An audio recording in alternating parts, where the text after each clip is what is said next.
মনে করো তোমার হাতে 50,000 টাকা আছে। বিগিনারদের একটা প্রশ্ন থাকে, তাহলে এই 50,000 টাকা দিয়ে ট্রেড করা ভালো হবে না ইনভেস্ট করা?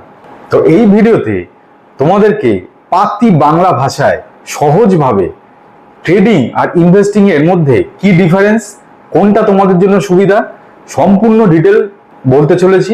সুতরাং পুরো ভিডিওটা অবশ্যই দেখবে। তা হ্যাঁ, মন দিয়ে দেখবে। তো welcome to my channel techno Shubho tube, শিখবো সিম্পলি নো তামঝাম। আর হ্যাঁ, বাঙালি যাতে শেয়ার মার্কেটে পিছিয়ে না থাকে, ভয় না পায়, তাই তোমাদের জন্য আমি যে ফেসবুক পেজটা বানিয়েছি টেকনো শুভ Tube Share Market Academy, follow করতে ভুলবে না। অনেক সময় কিছু জিনিস ইউটিউবে শেয়ার না করে আমি ওই পেজেও শেয়ার করি, সুতরাং পেজটা ফলো করে রেখো। তো শুরু করা যাক আজকের ভিডিও। প্রথম, ইনভেস্টিং কি? ইনভেস্টিং হচ্ছে তুমি এমন কোনো অ্যাসেটে টাকা ইনভেস্ট করলে আজকে, যেটা তুমি লং টার্মের জন্য সেটা মার্কেটে রেখে দেবে, সেটা তুমি বেচবে না। মিনিমাম 1 বছরের ওপরে তোমাদেরকে ওটা রেখে দিতে হবে শেয়ারটাকে, অথবা মিউচুয়াল ফান্ড অথবা ইটিএফ। মনে করো আজকে তুমি একটা শেয়ার কিনলে 100 টাকা দিয়ে, 10 বছর পর সেই শেয়ারটার ভ্যালু হয়ে গেল 200 টাকা। তাহলে তোমার 10 বছরে তোমার যে টাকা তুমি ইনভেস্ট করলে তার রিটার্ন 100% হলো 10 বছর পর। তাহলে 10 বছর অবধি তোমাকে ওয়েট করতে হয়েছে টাকাটা ডবল হতে। সেটাকে বলা হয় ইনভেস্টমেন্ট। ইনভেস্টমেন্ট করা হয় ওয়েলথকে বাড়ানোর জন্য। তবে মাথায় তোমাদের এটাও রাখতে হবে যে সব সময় তুমি যে শেয়ারটাকে বাই করছো সেটা 10 বছরে হতে পারে 100% নাও বাড়তে পারে, 50% বাড়তে পারে, অথবা 50% কমেও যেতে পারে। সুতরাং ইনভেস্টমেন্ট করার আগে ফিনান্সিয়াল অ্যাডভাইজারের পরামর্শ নেওয়া খুবই দরকার। আর হ্যাঁ, আগে ভালো মতো শিখবে, তারপরে ইনভেস্টমেন্ট অথবা ট্রেডিং এর দিকে যাবে। এবার বলা যাক ট্রেডিং কি। হয়তো যেভাবে তোমাদেরকে বলতে যাচ্ছি, তোমাদেরকে আগে কখনো কেউ এরকম ভাবে বলেনি, বা তোমরা হয়তো এইভাবে কোনোদিনও বোঝোনি। সহজ ভাষায় ট্রেডিং বলতে আমরা কি বুঝি? কোনো জিনিস সস্তায় বাই করলাম, বেশি দামে সেল করলাম, এটাই তো ট্রেডিং। অ্যাকচুয়ালি কি বিজনেস? বিজনেস কাকে বলে? যখন আমি কোনো একটা জিনিস ইনভেস্টমেন্ট করলাম, তার রিটার্ন বেশি পেলাম, যেই প্রোডাক্টটা একটা বাই করলাম, যখন সেল করব তার ডিফারেন্স যখন থাকবে বেশি, সেটাই তো বিজনেস। সেটাকেই বলা হয় আমার প্রফিট। তার মানে সেটা আমার বিজনেস হলো। তুমি যদি ট্রেডিং করে থাকো, তোমাকে যদি কেউ বলে যে তুমি এটা কি করছো, তুমি কিন্তু বলতে পারবে আমি বিজনেস করছি। ছোট্ট এই জিনিসটা যদি তোমরা বোঝো, ট্রেডিং এর আসল মানে তোমরা বুঝে যাবে। প্রত্যেক কটা জিনিস ডিপেন্ড করে প্রাইসের ওপর, তাই প্রাইসকে অ্যানালাইসিস করাটা ইম্পর্টেন্ট। ট্রেডিংটা আমরা কি করি? শর্ট টার্মের জন্য করি। হতে পারে তুমি কোনো একটা শেয়ার বাই করলে আজকেই তুমি সেল করে দিলে, সেটাকেও ট্রেডিং বলা হয়। আবার তুমি আজকে কোনো একটা শেয়ার বাই করলে, সেটা হয়তো 10 দিন পর, 15 দিন পর বা 6 মাস পরে তুমি সেটা সেল করলে, সেটাকেও ট্রেডিং বলা হয়। আলটিমেটলি আমি আজকে 100 টাকা দিয়ে একটা কোনো শেয়ার বাই করলাম, সেটা হয়তো দেখা গেল 2 দিন বা 10 দিন পর সেটা 120 টাকা হয়ে গেল। আমি 120 টাকাতে সেল করলাম, মানে 20 টাকা আমার পার শেয়ারে প্রফিট থাকলো। এটাই হচ্ছে ট্রেডিং।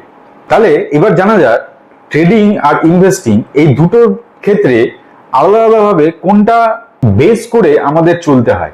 ট্রেডিং এর জন্য আমাদেরকে কি করতে হয়?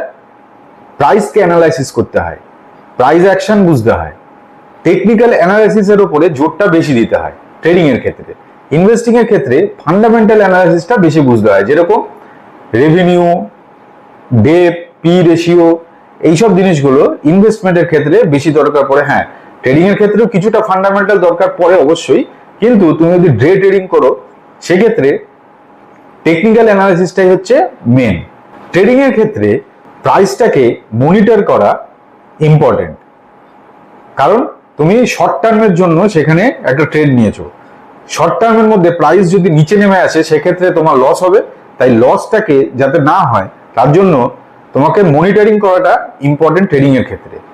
ইনভেস্টিং এর ক্ষেত্রে তুমি যদি ফান্ডামেন্টাল অ্যানালাইসিসটাকে ভালো মতো জোর দিয়ে সেই কোনো একটা শেয়ার বাই করে থাকো, সেক্ষেত্রে তোমার কন্টিনিউয়াস মনিটরিংটা না করলেও চলবে, কারণ তোমার ভিশন হচ্ছে লং টার্ম। এবার একটা প্রশ্ন রাখে টাইম ফ্রেমের। টাইম ফ্রেমটা ম্যাটার করে। যদি আমি ট্রেডিং করি সেক্ষেত্রে আমাকে ছোট টাইম ফ্রেমে বেশি কাজ করতে হয়। ডে ট্রেডিং এর ক্ষেত্রে 5 মিনিট 15 মিনিট এই টাইম ফ্রেমের মধ্যে কাজ করতে হয়। কিছুদিন হোল্ড করে থাকতে গেলে সেক্ষেত্রে আমার ডেলি অথবা উইকলি টাইম ফ্রেমে আমাদের কাজ করতে হয়। ইনভেস্টিং এর ক্ষেত্রে আমাকে বড় টাইম ফ্রেমে আর ফান্ডামেন্টালটাকে বেশি জোর দিতে হয়। যেরকম আমার মান্থলি ইয়ারলি টাইম ফ্রেমের ওপর জোরটা বেশি দেওয়া উচিত। এবার বোঝা যাক ট্রেডিং আর ইনভেস্টিং এই দুটোর মধ্যে রিস্ক কোনটাই বেশি। দেখো, রিস্ক দুটোতেই থাকে। Securities is subject to market risk, কথাতেই আছে। সুতরাং যে কোনো রকম সিকিউরিটিজেই তোমার রিস্কও থাকে। আর হাই রিস্ক মানে হাই রিটার্ন, লো রিস্ক মানে লো রিটার্ন। সুতরাং তোমাকে যেটাই তুমি করবে সেটা তোমাকে ভালো মতো জেনে বুঝে শিখে তারপরেই তোমাকে করতে হবে। সেটা তুমি ট্রেডিং করো অথবা ইনভেস্টিং। ইনভেস্টিং এর ক্ষেত্রেও তোমার হতে পারে যে তুমি কোনো একটা শেয়ার বাই করেছো আজকে, সেটা 5 বছর 7 বছরের জন্য দেখলে তুমি পজিটিভে আসতে পারছো না, তোমার রিটার্ন নেগেটিভেই চলছে। সেক্ষেত্রে তোমার একটা লসই ধরা হচ্ছে।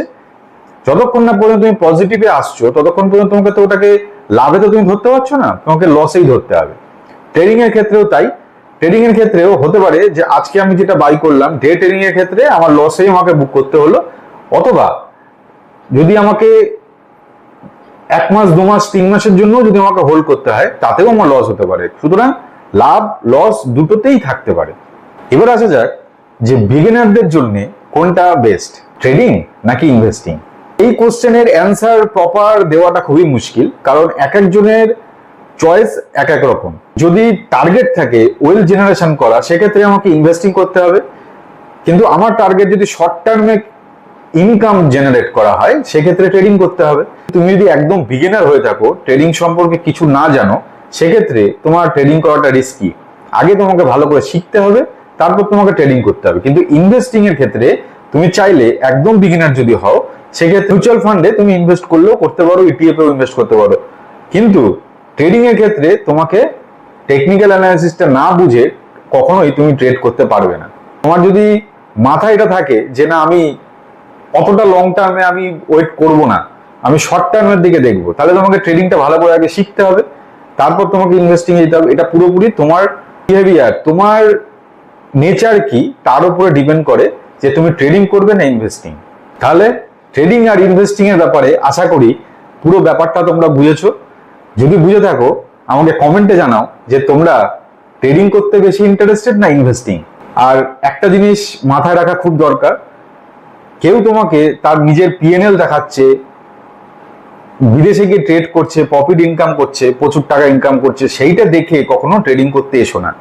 ফার্স্টে তোমাকে পিওর নলেজ যেটা সেটা আগে গেইন করা শেখো, টেকনিক্যাল অ্যানালাইসিস ভালো করে বোঝো, তারপর ট্রেডিং করো।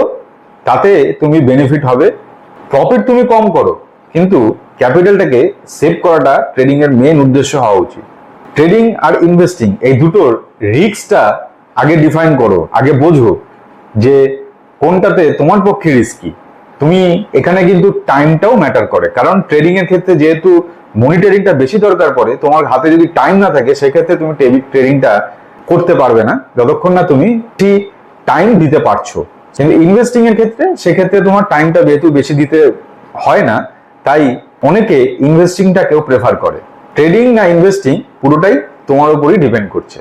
তো এই ট্রেডিং অথবা ইনভেস্টিং এই শেয়ার মার্কেটের কমপ্লিট বেসিক থেকে অ্যাডভান্স অবধি শিখে তারপরে যদি তোমরা করতে চাও, আমার চ্যানেল টেকনো শুভ টিউব সাবস্ক্রাইব অবশ্যই করো। ভিডিওটা ভালো লাগলে লাইক করে দিও। আর তোমাদের জন্য যে বানানো টেকনো শুভ Tube Share Market Academy Facebook পেজটা শেয়ার আর ফলো করতে ভুলো না।